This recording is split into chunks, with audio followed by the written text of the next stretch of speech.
Good morning. Good morning. Morning. We're back. Been a So, while. yep. Okay, so Galatians chapter 4. That is our DT for today. And it starts off as, that is an heir as long as he's a child is no different from a slave, though he's the owner of everything. But he is under guardians and managers until the date set by his father. So this is actually kind of a continuation of the thought that they started in chapter 3. And it's this idea that guardians. So it's kind of going off of this Greco-Roman practice of a royal family or a very rich family. When they have children, they actually put them under the tutelage of a guardian or a nanny or like a super strict nanny, basically almost like a boarding school, where they go through that and they're like a slave to that. They get disciplined through that nanny, and once they get weaned, then they come back to the family. So he's kind of using that as an analogy of what's happening here.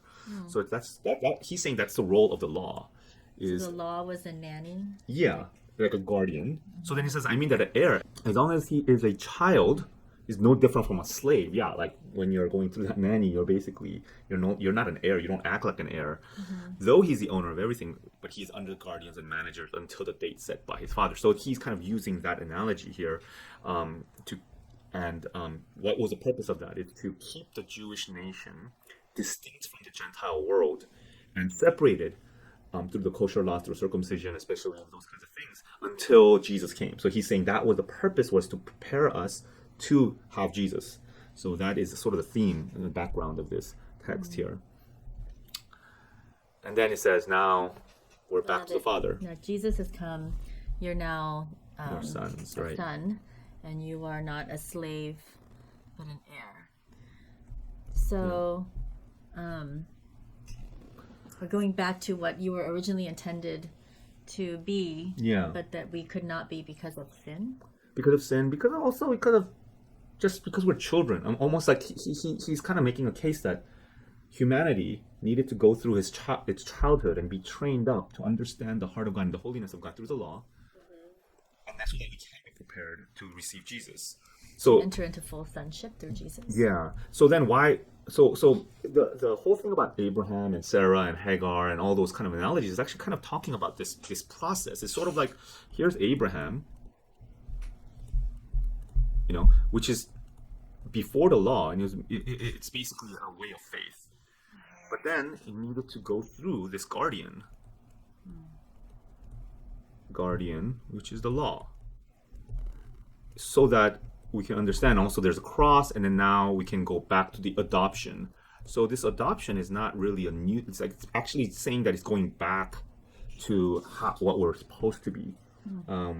So that's why he's kind of talking about, that's the original. This is man of faith. It's justification through faith, and this adoption is when we're no longer we're done with this guardian stage because Christ has come, and now we're going to the Abrahamic faith. Yeah. So, especially as described in these verses 6 and 7, it sounds so much better to be back to what we are meant to be, sons. We can cry, Abba, Father. We're not slaves anymore. We're heirs. Everything belongs to us. So, why are these Galatians, and why would anyone want to go back to that state of being enslaved, or back to those what he calls miserable principles? Yeah, Or elementary weak. principles, or worthless, weak and worthless principles. Yeah, so it's like, well, it wasn't like, I think he's using rhetorical language here because he's saying it wasn't totally worthless. Now it's worthless. Now it's stupid to go back. So But why would you want to go back? yeah, why would anybody want to do that? And I think there's actually kind And of yet good they reasons are for it. going back. Yeah, people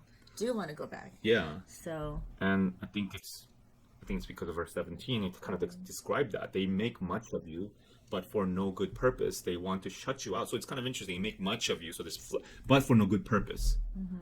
There is always, actually, it's not. He's not saying everything should be flat, because it's always a good to be made much of for a good purpose. So he's saying when they make much of you for no good purpose, it's so what does that look like? like flattery. It's basically flattery, Oh, you're Because cool. of certain criteria, meeting certain criteria, and through that you are made much of Yeah. for things like being Like attractive, for the Jewish community, I guess it would be like circumcision, following the following kosher laws. regulations. And he's saying, well, that's worthless.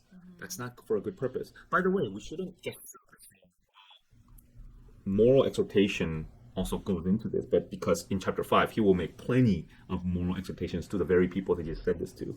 So we were talking about circumcision and kosher laws and Jewish laws, and yet made much of because of those things. yeah, because they're in, and there's an in and out, Yeah. and there's like it says here they want to shut you out that you may make much of them. So there's weird paradox of they make much of you, they flatter you, but then there's also they're very at the same time very exclusive.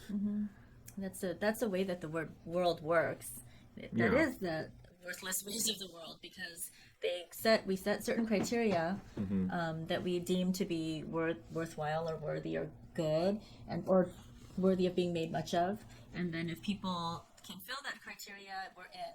And I guess those who fulfill that criteria perpetuate this because they want others to want to be in and make much of them. Yeah. So That's this See that? dynamic of verse 17 and 18 is actually the way of the world. The criteria, if you think about it, like what is the criteria that where there's exclusivity at the same time make flattery? Well, it's stupid things if you think about it, right? Looks, the way that you look, the way that you carry, the stuff that you drive, personality, Yeah. things you have. or your ability to put a ball through a basket, something like that. Then you're like made much of, but that's exclusive.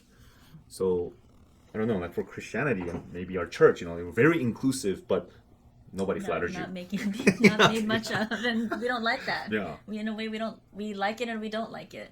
People like correct you. We want to be made much of. We don't want to be people who are included just because of nothing Yeah. good except being a Being sinner, a breathing sinner. and because Christ died for us. And so that one criteria being our common sinfulness and failure, that's something that sort of grates against us, I think. Yeah. And we gravitate towards going back to the old way where I can be made much of for something. Or that- shut whether- out. It's kind of interesting, right? Like all the insecurities of being shut out because they want to shut you out.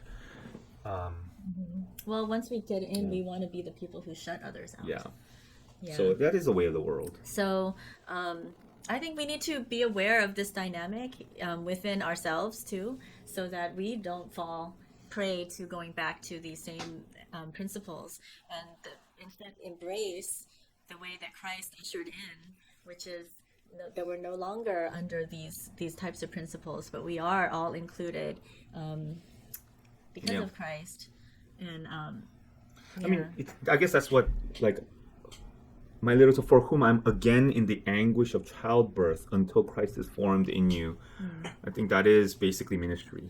That's Christian growth, to take someone saturated in this kind of worldview, where like they make flattery and exclusivity, that worldview, and then to struggle with that person or really struggle in ourselves until Christ is formed in you. and we form a radically new value system that gets ingrained in us. That takes a lot of work. That's childbirth, anguish of childbirth, and that's what ministry is. So, all right, so That's it for I today. think that's it for today. Bye bye. Bye-bye.